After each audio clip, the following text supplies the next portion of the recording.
Alléluia. Nous avons demandé au Saint-Esprit de nous remplir par son vent, de nous mouiller, de couler en nous et de nous embraser, de brûler en nous en tant qu'offrande. Il nous remplit en tant que temple et nous mouille, coule en nous en tant que terre, une terre aride. Et il brûle l'offrande de notre corps, l'offrande que nous lui donnons. Que le Seigneur soit béni. Donc, quand nous chantons, nous exprimons notre cœur au Seigneur. C'est notre manière de le prier. Et lorsque nous le prions de manière adéquate, il exauce. Ce matin, frères et sœurs, nous allons continuer avec la vie de Christ. Et nous allons parler du parfait bonheur. Et c'est sa grâce qui nous permet de partager sa parole, qui est suffisant pour pouvoir parler de la part du Seigneur. C'est lui seul qui se choisit l'instrument qu'il veut. Il se choisit même un animal. Jean a dit qu'il pouvait même se choisir un caillou. Il nous a créé à partir de quoi? Du sol, de la terre. Donc, s'il m'a choisi, ce n'est pas parce que je suis supérieur à vous. C'est parce qu'il voudrait donc faire de moi un canal. Et c'est son Esprit Saint qui doit s'exprimer. Donc, je voudrais que ce matin, le Saint-Esprit s'exprime pleinement et parfaitement pour nous amener à l'excellence, parce que ça, c'est le but de notre rencontre. C'est le but de ce ministère. Donc, ce matin, le Seigneur veut nous faire comprendre que le parfait bonheur ne se trouve que dans le royaume de Dieu. Et que le royaume de Dieu se manifeste par le Saint-Esprit. Nous devons savoir que le royaume de Dieu se manifeste par le Saint-Esprit. Le parfait bonheur ne se trouve que dans le royaume de Dieu. Nous avons besoin de comprendre ce que c'est que le royaume de Dieu. C'est un mystère. Un vrai mystère. Quelquefois, nous pensons que nous comprenons, mais en réalité, nous ne comprenons pas suffisamment. Tant que nous vivrons, nous allons connaître les profondeurs du Seigneur. Puisque Jésus lui-même, il utilise plusieurs images pour parler du royaume de Dieu. Donc c'est un mystère. Nous ne pouvons comprendre qu'un tout petit peu. Ce qui nous suffit pour pouvoir exprimer notre foi et vivre le bonheur dans sa perfection. Donc Jésus, lorsqu'il arrive dans le monde, il vient pour être la lumière du monde. Il vient ici-bas pour montrer le bonheur que l'homme peut avoir étant dans ce monde et étant dans ce corps. Il nous fait connaître comment l'homme peut avoir ce bonheur. Il vient nous donner la lumière sur les réalités du royaume de Dieu. Vous savez, lorsque Jésus est arrivé, on dit qu'il y avait les ténèbres. Il a apporté la lumière. Le Saint-Esprit n'était pas encore manifeste. Lui-même vient en tant que membre du royaume de Dieu. Il vient en tant que citoyen du royaume des cieux. Donc, il parlait en tant que citoyen. Et il nous montre donc comment un homme peut devenir citoyen du royaume des cieux. Et il nous dit que si un homme est citoyen du royaume des cieux, il sera heureux. Tant qu'on appartient plutôt à ce royaume, d'ici-bas, on est malheureux. Mais il nous dit que c'est pas là le plan de Dieu, que Dieu a créé l'homme pour qu'il soit heureux, pour qu'il ait un bonheur parfait. Et il nous dit que tant qu'on appartient à ce royaume, il y a d'autres forces qui agissent. C'est un règne de tyrans, c'est un règne qui ne vise pas à rendre l'homme heureux. Mais il est venu pour apporter le règne de Dieu sur la terre. Il nous montre comment donc participer à ce règne, comment donc faire de ce règne son propre règne. appartenir à ce royaume. Lorsqu'on parle du royaume des cieux, certains s'embrouillent. Ne vous embrouillez pas par rapport au royaume de Dieu, au royaume des cieux. Jésus a utilisé indifféremment ce terme pour dire la même chose. Donc il est question du royaume de Dieu. Donc lorsque Jésus arrive, il nous fait comprendre, lorsqu'il commence son sermon sur la montagne, dans Matthieu chapitre 5. Alors nous voyons, il commence par les béatitudes. Alors béatitude c'est quoi? C'est l'état de parfait bonheur. Donc il déclare le bonheur que l'on a. Et il y a des conditions pour pouvoir avoir ce bonheur. Et vous voyez que toutes ces conditions-là, ça leur parle des conditions pour pouvoir vivre dans le royaume de Dieu, pour pouvoir appartenir au royaume de Dieu. Alors il y a 8 béatitudes dans Matthieu chapitre 5, du verset 3 à 10. Et vous allez voir que la première béatitude commence par l'appartenance au royaume des cieux. Et la dernière par l'appartenance au royaume des cieux. Donc ça veut dire que c'est encadré. Et tout ce qui est contenu, c'est-à-dire la première, la deuxième, la troisième, quatrième, cinquième, septième, se refait toujours au royaume de Dieu. Donc c'est des différentes possibilités pour pouvoir participer au royaume de Dieu. Donc il dit par exemple, nous allons lire ces béatitudes, mais nous n'allons pas les commenter toutes, parce que ce qui va nous intéresser sera davantage la première. Alors, heureux ceux qui se reconnaissent spirituellement pauvres, car le royaume des cieux leur appartient. Heureux ceux qui se reconnaissent spirituellement pauvres. La deuxième, c'est quoi? Heureux ceux qui pleurent, car Dieu les consolera. Ah, donc vous voyez donc, on ne pleure pas. Vous voyez donc que si vous sortez du contexte du royaume de Dieu, vous allez vous égarer par rapport à cette béatitude. Tout le temps quelqu'un va pleurer, tu vas dire tu es heureux.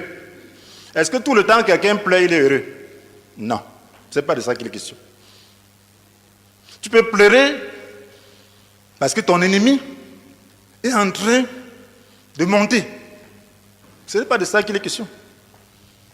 Tu peux pleurer parce que tu n'as pas de chaussures, ce n'est pas de ça qu'il est question. Il commence d'abord par heureux ceux qui se reconnaissent spirituellement pauvres, car le royaume de Dieu leur appartient. Donc, tout ça, c'est quelque chose de spirituel. Maintenant, si tu pleures à cause de ta condition spirituelle, tu es heureux. Il continue en disant quoi?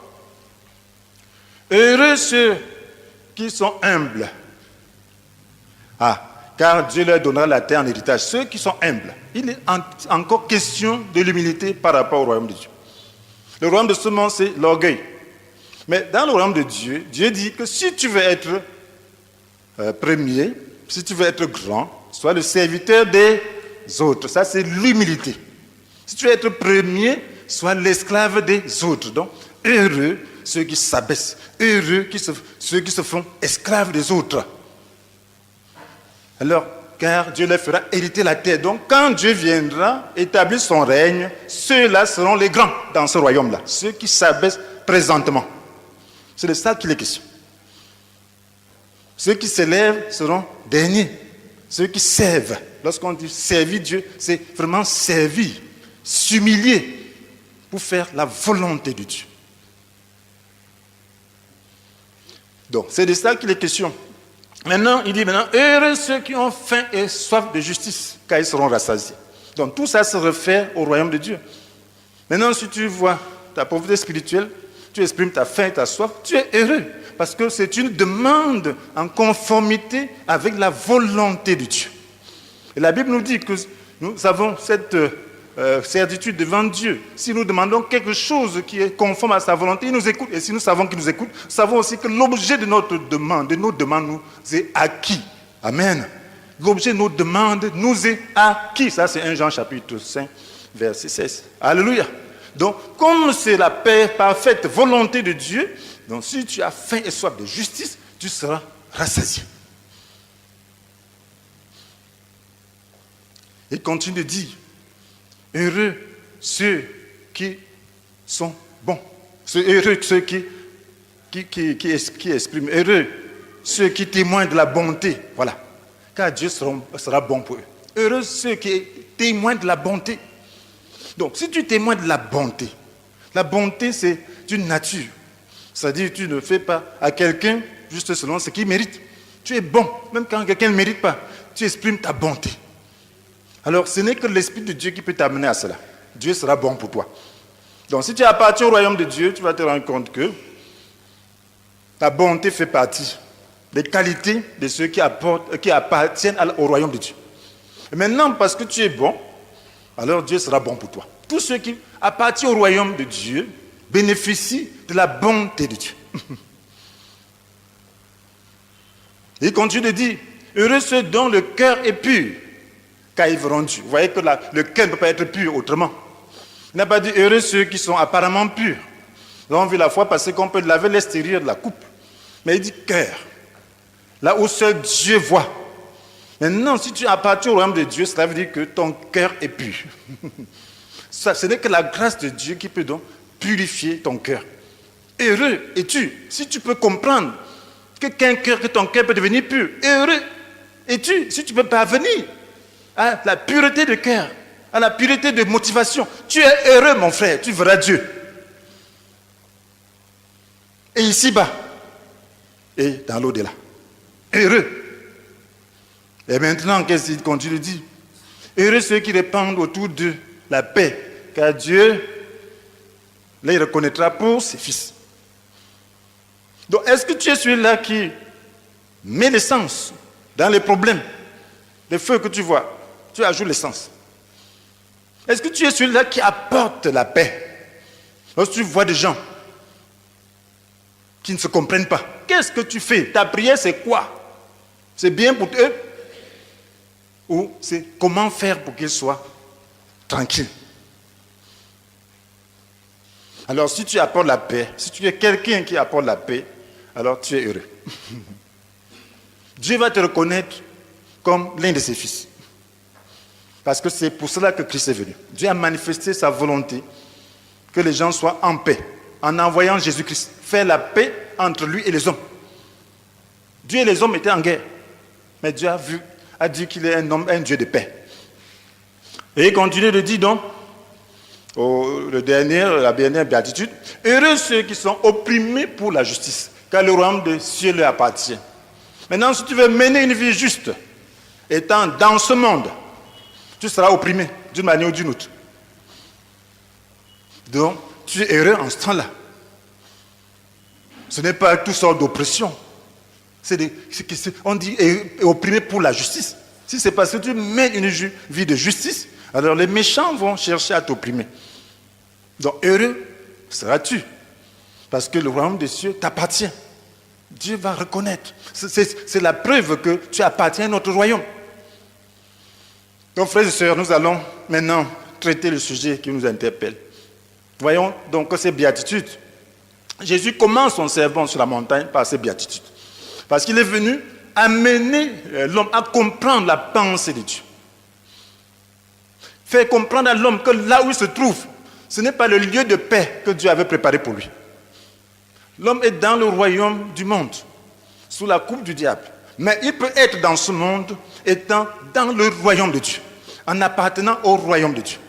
C'est ce que Jésus est venu pour dire à l'homme. Voilà pourquoi il cite ces différentes béatitudes. Alors pour y accéder, alors il faut une manière. Heureux ceux qui se reconnaissent spirituellement pauvres. Heureux ceux qui pleurent, car Dieu les consolera. Heureux ceux qui sont humbles, car Dieu leur donnera la terre en héritage, ainsi de suite, ainsi de suite. Nous avons déjà vu ça. Donc, c'est de ça qu'il est question. Ce matin, donc, nous allons comprendre que être spirituellement pauvre est un moyen de pouvoir accéder au royaume de Dieu. Jésus est venu pour apporter le royaume des cieux sur la terre. C'est Jésus qui nous apporte le royaume des cieux sur la terre. Lorsqu'il arrive donc, il chasse des démons. Lorsque Jean-Baptiste était là, il n'a pas fait de miracles. Il n'a pas manifesté des œuvres visibles du Saint-Esprit. Parce que c'était réservé à Jésus. Mais quand Jésus arrive, il chasse les démons. On dit que c'est par Belzébul, le prince des démons. Alors qu'est-ce qu'il dit? Il dit que si ce n'est pas l'Esprit de Dieu que je chasse les démons, alors de toute évidence, le royaume des cieux est venu jusqu'à vous. Ça, c'est Matthieu 12, verset 28. Le royaume de Dieu est venu jusqu'à vous.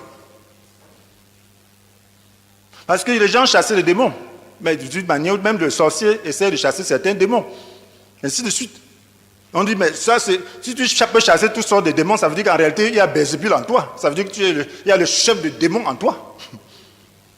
Jésus dit, si c'est par le Saint-Esprit que je chasse les démons, alors de toute évidence, le royaume de Dieu est venu jusqu'à vous. Le royaume de Dieu n'était pas encore venu. Comprenez bien, avant la mort de Jésus et sa résurrection, le Saint-Esprit n'était pas encore donné comme il agit présentement, où chacun peut y avoir accès et le manifester. Ce n'était pas possible.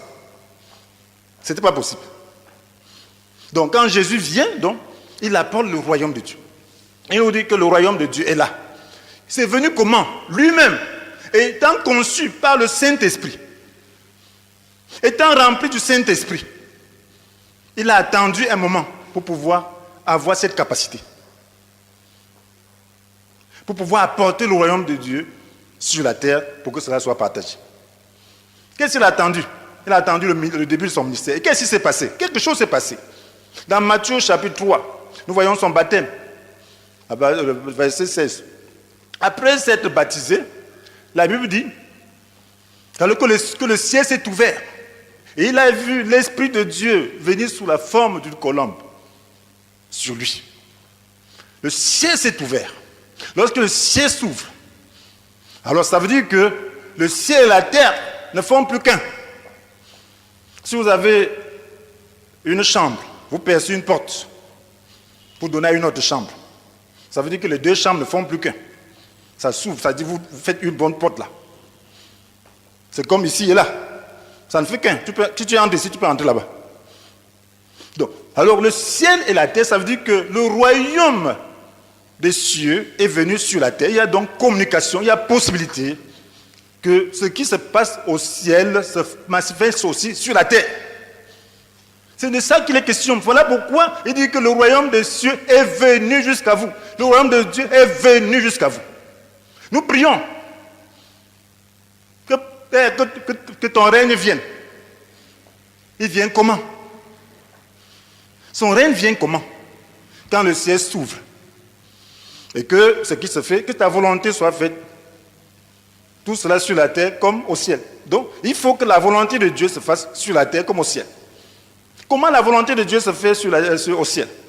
Par le règne du Saint-Esprit. Tout le monde est soumis au Saint-Esprit, au ciel. Il faut aussi que tout le monde soit soumis au Saint-Esprit sur la terre. Donc maintenant, si tu acceptes ce règne, si tu acceptes de te placer dans ce couloir, alors le Saint-Esprit va se manifester dans ta vie. C'est ça le royaume de Dieu, c'est ça le règne de Dieu. Jésus est venu pour que tous ceux qui le veulent puissent participer au royaume des cieux. Tous ceux qui le veulent. C'est à partir de ce moment qu'il a commencé à prêcher. Et les démons sortaient des gens. Il pouvait maintenant envoyer des disciples. Ceux qui étaient sous son autorité étaient sous l'autorité du règne de Dieu. Vous pouvez les envoyer. À partir de ce moment, le règne de Dieu est venu sur la terre. Et lorsqu'il est parti, il a envoyé le Saint-Esprit. Donc il a maintenu le ciel ouvert pour ceux qui acceptent. Quand les disciples ont reçu le baptême du Saint-Esprit, le ciel s'est ouvert. Et depuis lors, le ciel est ouvert, depuis sa mort et sa résurrection, depuis que le Saint-Esprit est venu. Le ciel est ouvert pour quiconque comprend le principe et veut se soumettre à ce principe. Voilà pourquoi il dit heureux. Heureux ceux qui se reconnaissent spirituellement pauvres. Heureux ceux qui ont faim et soif de justice. Parce que le temps est venu pour que cette soif soit étanchée. Par le passé, ce n'était pas possible. Donc Jésus a apporté le règne de Dieu sur la terre. C'est très important, c'est quelque chose de très, très, très important. Nous savons comment ça se passe, le règne de Dieu. Dans Romains chapitre 14, verset 17, la Bible nous dit, le règne de Dieu ne consiste pas à réglementer le manger et le boire, mais par l'Esprit, à nous rendre justes, à nous donner la paix et la joie. Maintenant, si tu appartiens à ce règne de Dieu, tu seras juste. Tu auras la paix et la joie par quoi? Par la puissance du Saint-Esprit. Le règne de Dieu, c'est le règne de l'Esprit de Dieu. Donc, c'est quelque chose de très fondamental. Si nous voulons aller loin. C'est quelque chose de très, très fondamental pour atteindre ce que nous voulons atteindre comme objectif. Vous allez voir donc pourquoi la chrétienté est séduite aujourd'hui. Parce qu'on réduit le règne de Dieu à quelques manifestations des dons spirituels. Dons spirituels, ce n'est pas ça le règne de Dieu seulement. Le règne de Dieu, c'est le Saint-Esprit, sa personne, qui agit d'abord par la justice. Quand tu peux, vous voyez qu'on met l'accent sur la justice lorsqu'on parle du règne de Dieu. Parce que seul le Saint-Esprit peut te rendre juste. Nous avons vu la fois passée, au sujet de la loi et de la grâce et la vérité, que seul le Saint-Esprit peut nous rendre justes. Seul le Saint-Esprit peut établir sa loi en nous. Donc quand tu es dans ce règne, il y a une autre loi, celle de l'Esprit. Donc qui établit d'abord la justice. Donc quand tu fais des œuvres sans que cette loi de justice s'établisse en toi, alors il y a une séduction quelque part. Il y a quelque chose qui ne va pas. Tu n'es pas dans le règne de Dieu. Parce que dans ce règne, le Saint-Esprit gouverne. Que ta volonté soit faite. Tout cela sur la terre comme au ciel. Donc au ciel, on ne peut pas envoyer un ange, il ne part pas. Au ciel, on peut pas dire à un ange, viens ici, il ne va pas. Tous les rebelles ont été chassés du ciel. Et c'est la raison pour laquelle leur travail envers nous est efficace. Imagine-toi, tu sois en danger, on envoie un ange, il refuse. C'est fini. C'est fini. Donc, les anges sont là pour faire la volonté de Dieu. Et Dieu veut des chrétiens, quand tu appartiens au règne de Dieu, tu dois être obéissant. C'est la première chose, au Saint-Esprit. Tu dois apprendre ce que c'est que la communion du Saint-Esprit. Tu dois apprendre ce qu'on sait que l'ordre de Dieu et entrer dans cet ordre et faire la volonté de Dieu, faire partie d'un royaume qui se joue en équipe et qui gagne en tant qu'équipe. Lorsque tu entres dans ce règne, c'est là que tu commences le bonheur. Ton problème, c'est que je veux aussi monter ma tête. Non, ce problème n'existe plus. Ton problème, c'est que l'autre est grand. C'est pas ça, ça n'existe pas. Ton problème, c'est quoi? Ton problème sera que qu'est-ce que je peux faire pour être fidèle à la tâche que Dieu m'a montrée? C'est de ça qu'il est question. Qu'est-ce qu'on peut faire pour gagner? C'est de ça qu'il est question. C'est ça, ce que les anges font. Quand vous allez pour un match de football, c'est ce qui se passe. Chacun joue selon ses talents, ses capacités. Chacun a son poste. Mais ton problème, c'est quoi? C'est comment on peut faire pour gagner. C'est de ça qu'il est question. L'Église doit se poser la question, comment pouvons-nous faire ensemble pour gagner? Parce qu'il y a match. L'adversaire est unique, mais il nous séduit. Lorsqu'on n'entre pas dans le règne de Dieu, il nous recrute pour qu'on puisse jouer dans son propre camp et loger dans notre propre camp. C'est ça, le danger. Lorsqu'on ne comprend pas ce que c'est que le règne de Dieu. Mes frères et sœurs, c'est très important. Notre besoin, c'est que le règne de Dieu vienne en nous. C'est ça notre besoin. C'est ça notre besoin. Qui nous a enseigné de prier que ton règne vienne. Matthieu 6, verset 10. Mais faut-il ressentir ce besoin? Est-ce que nous ressentons le besoin de la venue du règne du Seigneur dans notre vie? Est-ce que nous sommes satisfaits par notre vie? Est-ce que nous sommes satisfaits, mes frères et sœurs? Jésus a dit, heureux ceux qui se reconnaissent spirituellement pauvres, car le règne de Dieu, le royaume des cieux leur appartient. Le royaume des cieux leur appartient. Est-ce que tu reconnais ta pauvreté spirituelle? Alors, le pentecôtisme a apporté quelque chose de bien, mais aussi quelque chose de mauvais, si on ne comprend pas. Le pentecôtisme a apporté l'orgueil, la suffisance, ce qui n'existait pas avant. Et lorsque vous regardez l'histoire de l'Église, vous allez vous rendre compte que c'est depuis cette époque qu'il y a eu déraillement, qu'il y a eu beaucoup de désordre. Pentecôtisme a commencé en 1903. 1903. Avant cela, ce n'était pas le pentecôtisme, mais le Saint-Esprit existait, on parlait du Saint-Esprit. Et son œuvre était sanctifiante. Le réveil qui se passait était de réveil puissant, où la sainteté était mise en exergue, où les gens avaient un comportement équilibré, avaient une vie sainte. Les gens allaient en mission et voyaient la puissance de Dieu, briser la puissance de sorcellerie et la repentance était vraie. Regardez l'époque où on a envoyé beaucoup de missionnaires ici. Les John Wesley, c'est l'époque de Finney, de Moody. Lisez-le, vous allez voir que c'est l'œuvre du Saint-Esprit, sans le désordre qu'on connaît aujourd'hui. Pourquoi?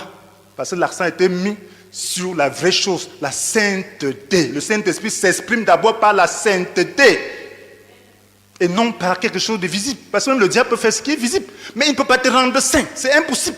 Voilà ce que le diable ne peut pas faire. Vous pensez que le diable, que le don du diable vient quoi? Il a créé quelque chose. Tout ce que le diable c'est Dieu qui lui a donné. Il était un puissant archange. Donc il est parti avec cette puissance. Mais comme il a pris la présence de Dieu, c'est la sainteté qu'il n'a pas. Donc il peut faire tout, imiter tout ce qu'on fait. Il peut imiter tout, même le parler en langue, même les manifestations de l'esprit, même tout ce que vous pouvez penser, même le chasser de démons. Il peut imiter tout ça. Mais sauf la sainteté du cœur. C'est impossible. Parce que ça ne se donne que par le Saint-Esprit, ça ne peut donner que par la présence de Dieu. Voilà pourquoi il y a la séduction aujourd'hui, à grande échelle.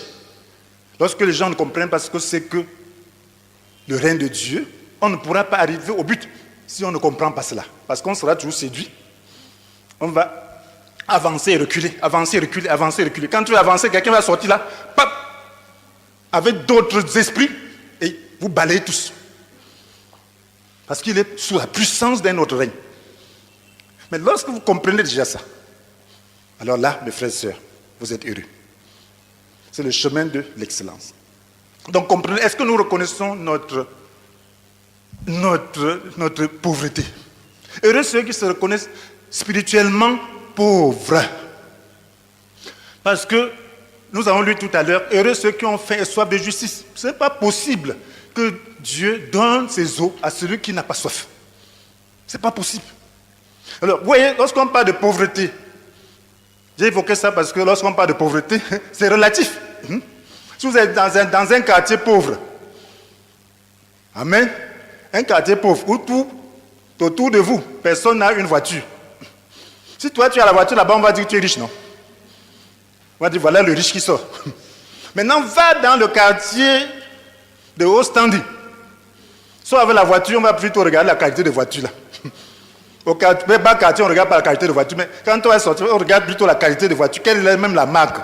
Est-ce qu'elle est même son état? Est-ce que c'est neuf? Parce que quand on voit ça neuf de haut de gamme, qu'on sait que tu es riche. Amen. Donc, c'est relatif. Certains vont te dire que tu es riche. Va au village, tu changes le billet de 1000 francs, flambant neuf. Tu sors, tu partages ça. On te dit, oh, il est riche, il vient de Yaoundé. Mais pourtant, tu n'arrives pas à payer même ta chambre.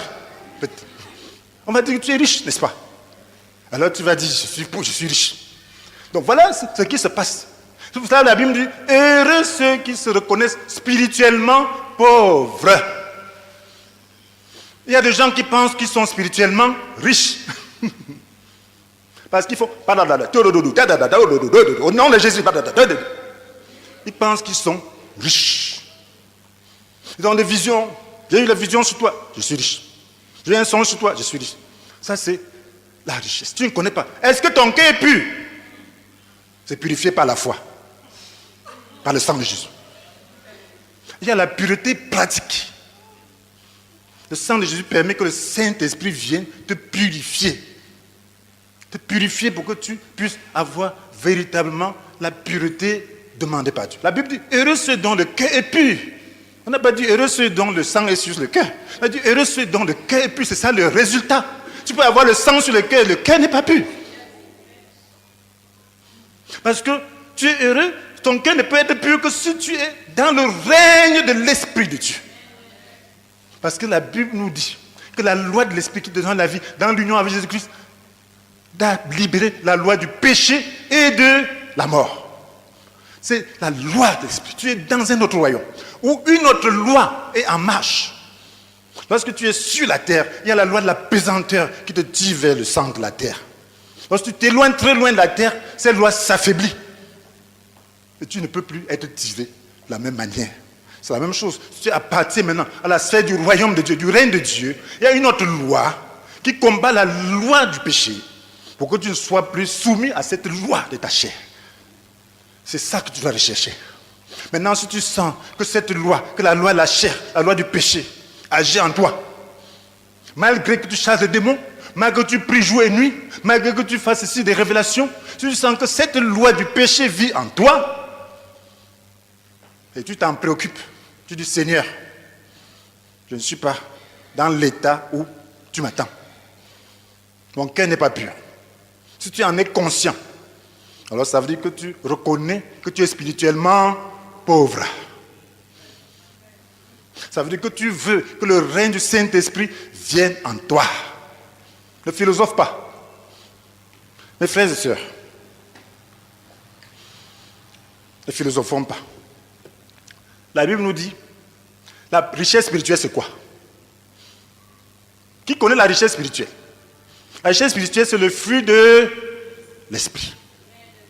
Galates chapitre 5 versets 22 et 23. Nous pouvons fermer les yeux et réciter cela. Le fruit de l'esprit c'est quoi?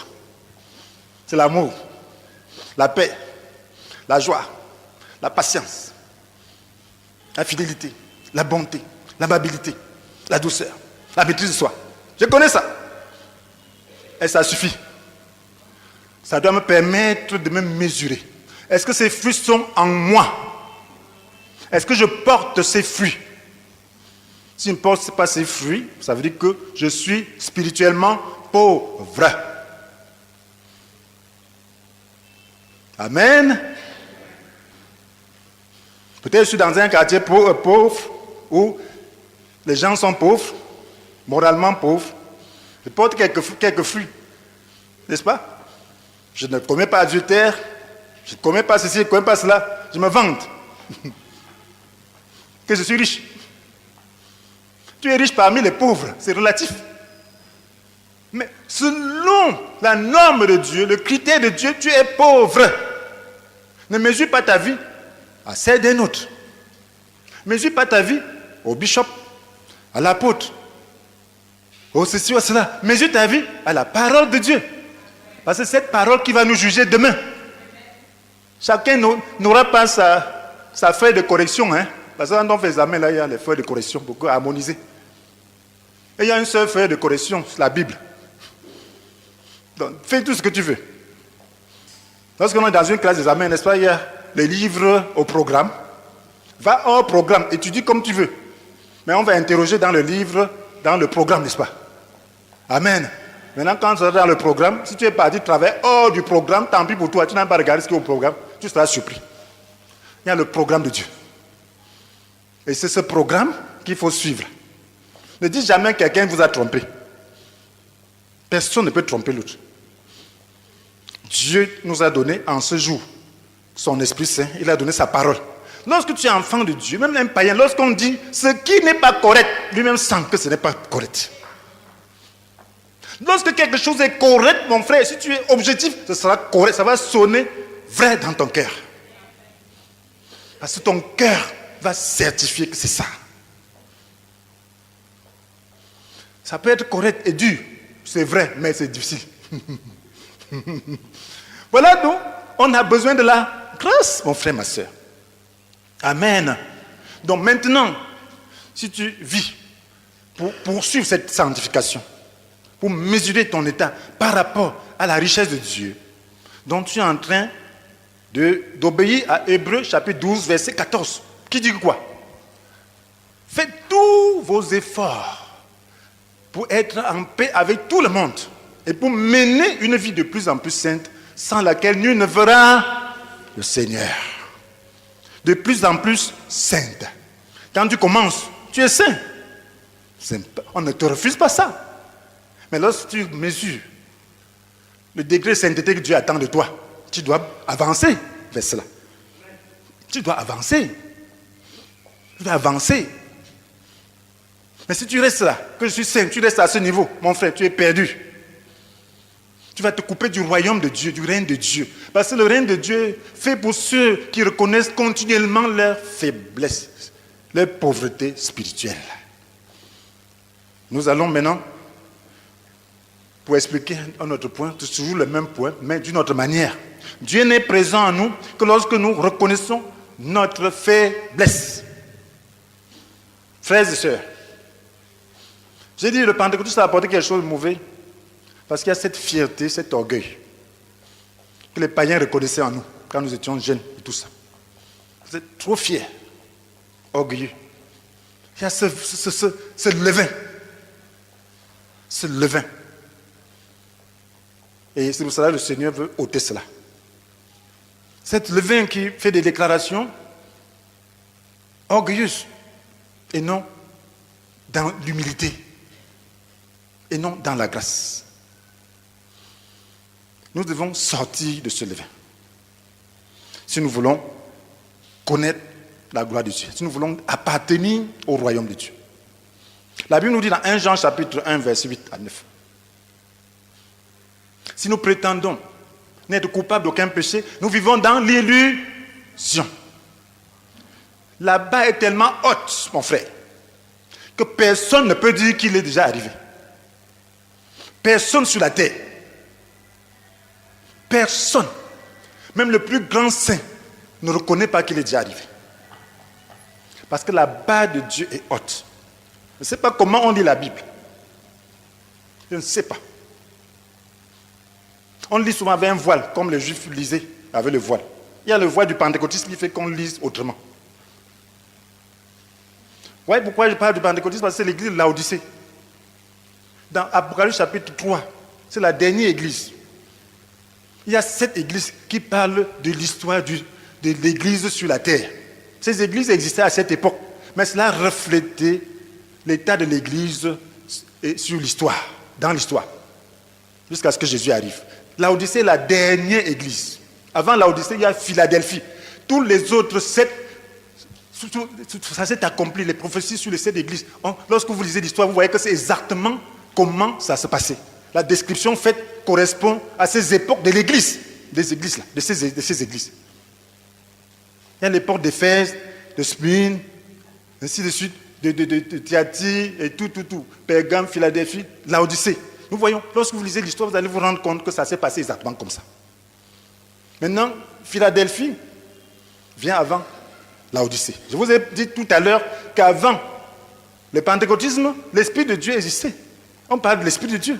Les finés prêchaient, leurs convertis, on dit 80% des convertis de finés restaient jusqu'à la fin. Ils prêchent comme ça, 80%. Je ne sais pas si ils connaissaient ce qu'on appelle baptême du Saint-Esprit. Lisez ces livres. Ils recherchaient le baptême du Saint-Esprit, mais ils ne parlaient pas en langue. Alors son baptême se manifestait comment? Par la puissance du Saint-Esprit, à convertir, à persuader, à transformer, à faire de quelqu'un un chrétien équilibré, délivré de lui-même. C'est ça le baptême. Mettez jamais l'accent sur les dons, jamais. Et puis les chrétiens étaient solides, consacrés, prêts à mourir pour Dieu. Alors, ils ne se sentaient jamais trop purs. Ils recherchaient toujours la grâce de Dieu. Les gens recherchaient toujours la grâce de Dieu. Et c'est cette époque-là, beaucoup de cantiques que nous changerons aujourd'hui, et ça nous bénit. Alors, c'est des gens de cette époque-là qui avaient un cœur pur, qui ont reçu cela. Ils avaient des cœurs purs. Un seul but, Jésus. Et après maintenant le pentecôtisme, beaucoup de choses sont entrées. Et regardez ce que Dieu dit sur le pentecôtisme. Je suis riche, je n'ai besoin de rien. Et qu'est-ce que Dieu dit? Tu te rends pas compte que tu es pauvre, misérable, pitoyable, pauvre, aveugle, nu. Misérable, pitoyable, pauvre, aveugle, nu. Pauvre, aveugle et nu. Ça veut dire, et Jésus est où? Il est hors. C'est-à-dire le règne de Dieu est hors. Le règne de Dieu n'est pas là. Voilà pourquoi il faut entrer dans le règne de Dieu. Le règne de Dieu est là où Jésus se trouve, où le Saint-Esprit se trouve. Il se trouve à la porte de beaucoup. Lorsque vous mettez l'accent sur autre chose que sur la sainteté, par la grâce, vous coupez du règne de Dieu. Même les devins prophétisent de manière exacte. De manière exacte, les gens consultent les devins, ils prophétisent de manière exacte, ils disent ta vie. Ils te disent, même quand quelqu'un moi, ils vont consulter, on sait comment, on appelle la scène. La scène se passe comme les caméras, comme les caméras de surveillance. Il y a des gens qui font ça. Donc même le diable fait tout ça. Elle leur disait de bonnes aventures.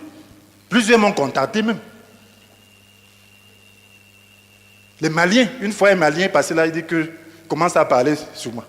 Il dit, moi je suis pasteur là. Il dit, non, il faut faire comme ça. Il y a ceci. Il dit, pardon, au nom ne Jésus pas. Il commence à parler des choses. Et c'est souvent vrai. C'est pas faux. Pourquoi? Parce que ce sont des esprits qui vivent avec les gens. Ils maîtrisent ces esprits-là, ils les font parler. Donc ce n'est pas ça qui est important, mes frères et sœurs. N'empruntez pas un chemin qui va vous mener dans un royaume que vous ne contrôlez pas. Empruntez un chemin où vous avez la sécurité. Et le Seigneur va se manifester. Donc, voyez, frères et sœurs, c'est très important en ce jour si nous voulons atteindre l'objectif. Sinon, nous serons toujours influencés à être tirés dans un autre royaume. Voyez, Apocalypse chapitre 3, verset 8, parle de l'église de Philadelphie. Il dit que tu as peu de force. Philadelphie ne disait pas qu'elle est forte. C'était une église qui disait, je n'ai pas assez de force. Seigneur, ce n'est que toi. C'est toi que je veux. Ma sanctification vient de toi. Et qu'est-ce que Dieu promet à Philadelphie? La Bible nous dit, au verset 8, je connais ta conduite. Voici, j'ai ouvert devant toi une porte que nul ne peut fermer. Je le sais. Tu n'as que peu de puissance. Tu as obéi à ma parole et tu ne m'as pas renié. Eh bien, je te donne des membres de la synagogue de Satan. Ils se disent juifs, mais ne le sont pas. Ils mentent. Je les ferai venir se prosterner à tes pieds et reconnaître que moi je t'ai aimé. Tu as gardé le commandement de persévérer que je t'ai donné.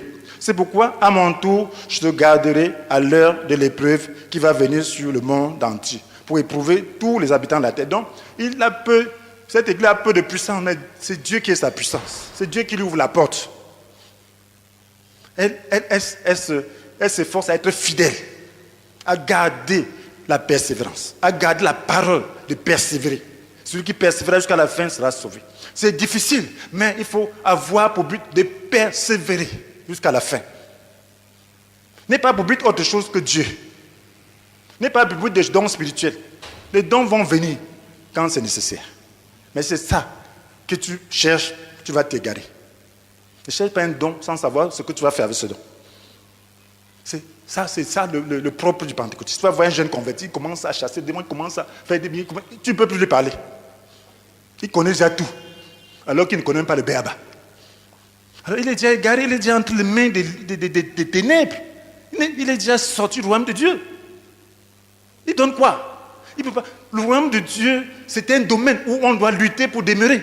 On doit lutter pour garder le ciel ouvert, pour être dans la sphère du ciel ouvert, où l'esprit doit être toujours là, présent.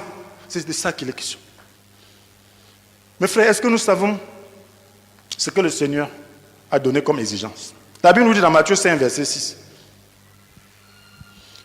Pardon, verset 21 plutôt. Qu'est-ce que la Bible nous dit? Jésus vient nous dire les règles, la loi du royaume de Dieu, des cieux, ou de Dieu.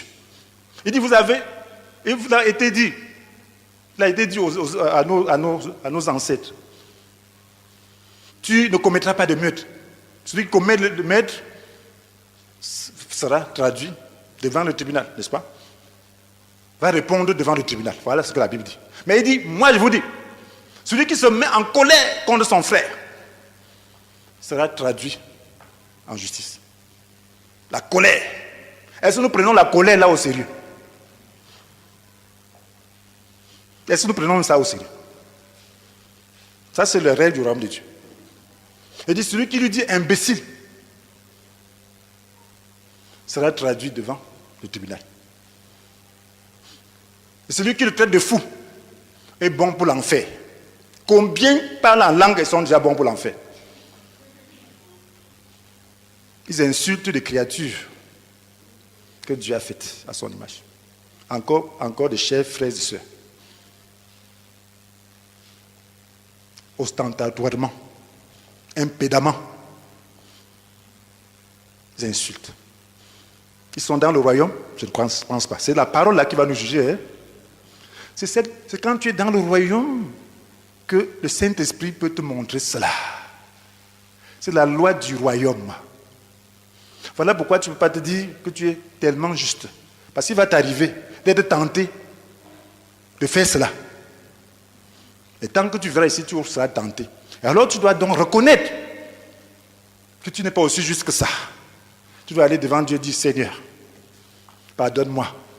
Je ne suis pas aussi juste que je pense. Si tu n'es pas dans cette attitude, tu es bon pour l'enfer. C'est ce que Dieu dit.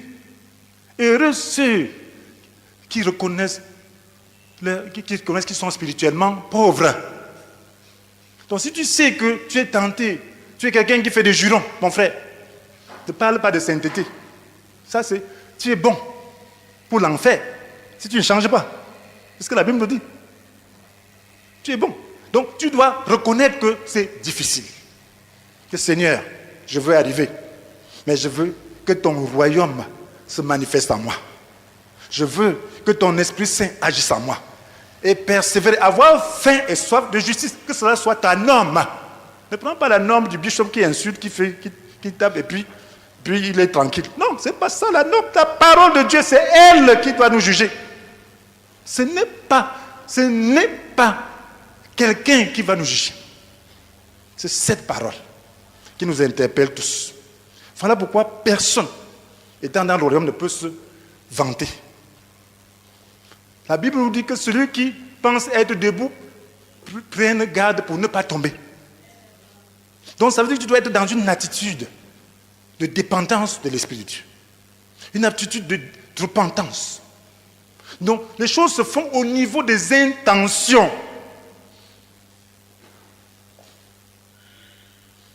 N'es-tu pas tenté de maudire tes ennemis? La Bible dit de bénir. Ça c'est le royaume de Dieu.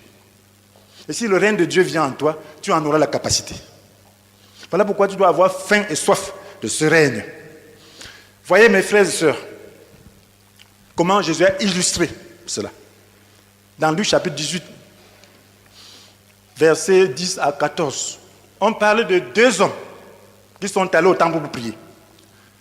Un était pharisien et l'autre était collecteur d'impôts. Et c'était des gens méprisés. Alors qu'est-ce que le pharisien dit? Seigneur, je te remercie parce que je ne suis pas avare, je ne suis pas avare comme je ne suis pas adultère comme les autres hommes. Ou comme même ce collecteur d'impôts. Je gêne 2 fois la semaine et je paye la dîme de tous mes revenus.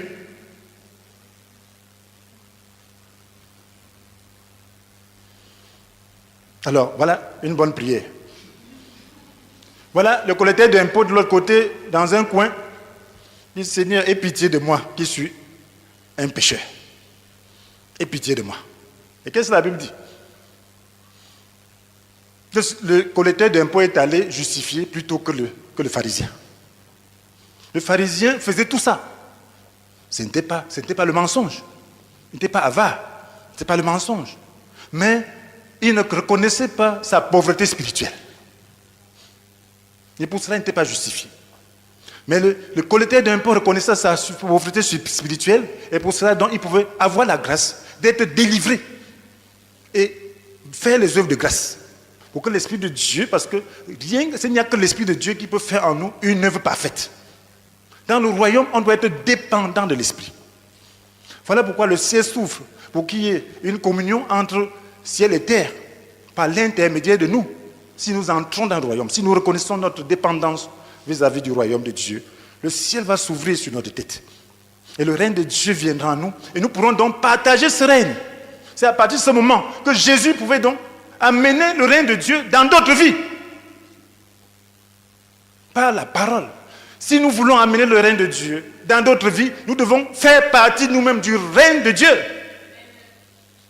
Pour faire partie du règne de Dieu, nous devons donc cesser notre insuffisance, notre orgueil et être comme des petits enfants, des gens dépendants du Saint-Esprit pour vivre.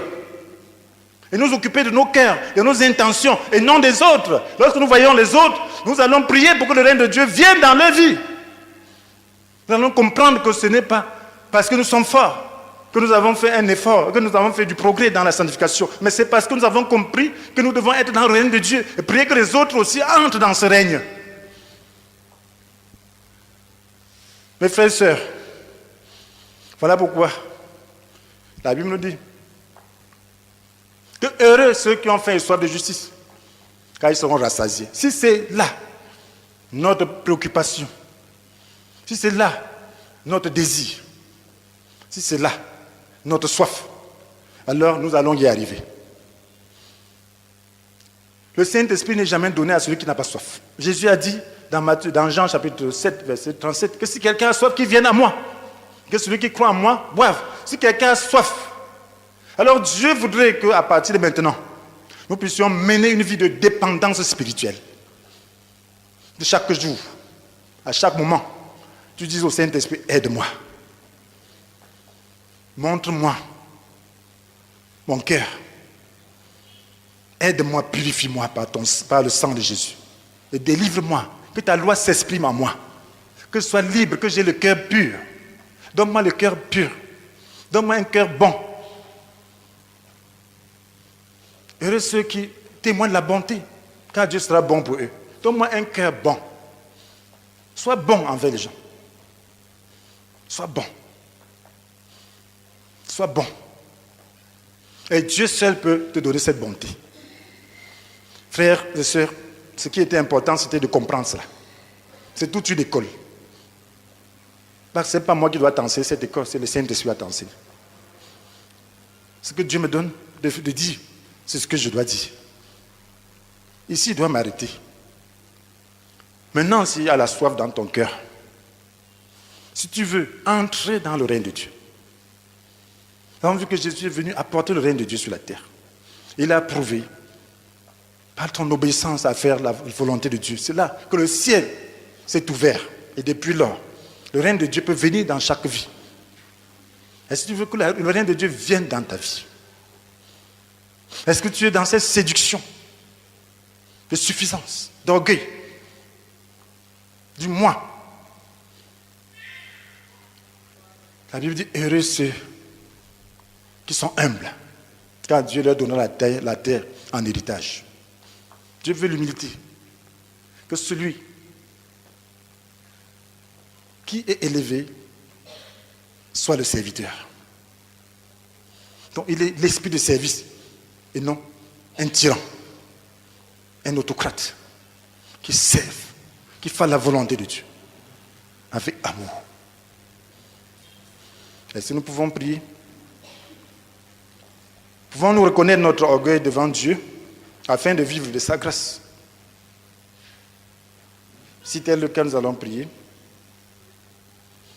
Nous allons dire, ceux qui le veulent, parce que le règne de Dieu, ce n'est pas pour tout le monde. Peut-être que tu n'as pas encore compris, mais si tu as compris, tu veux prier, tu vas prier avec moi. Nous allons prier. Père éternel, je reconnais que j'ai agi comme le pharisien.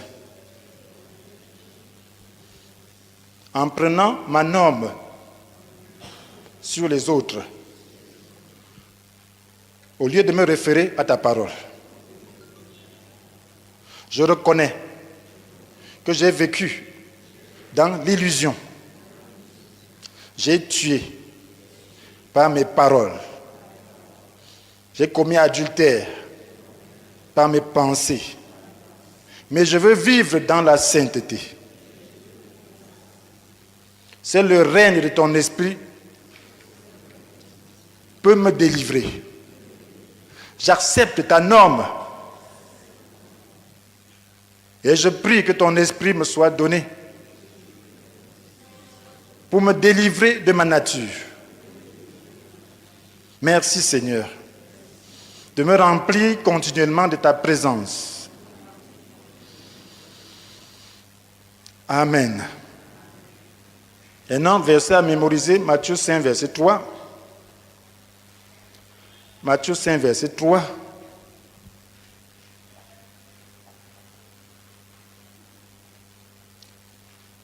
Verset à mémoriser, Matthieu 5, verset 3.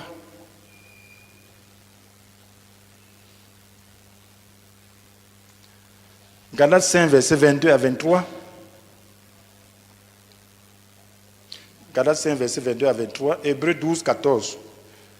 Hébreux 12, 14. Si nous avons oublié, ceux qui ne le connaissent pas, qu'ils apprennent. Que le Seigneur vous bénisse.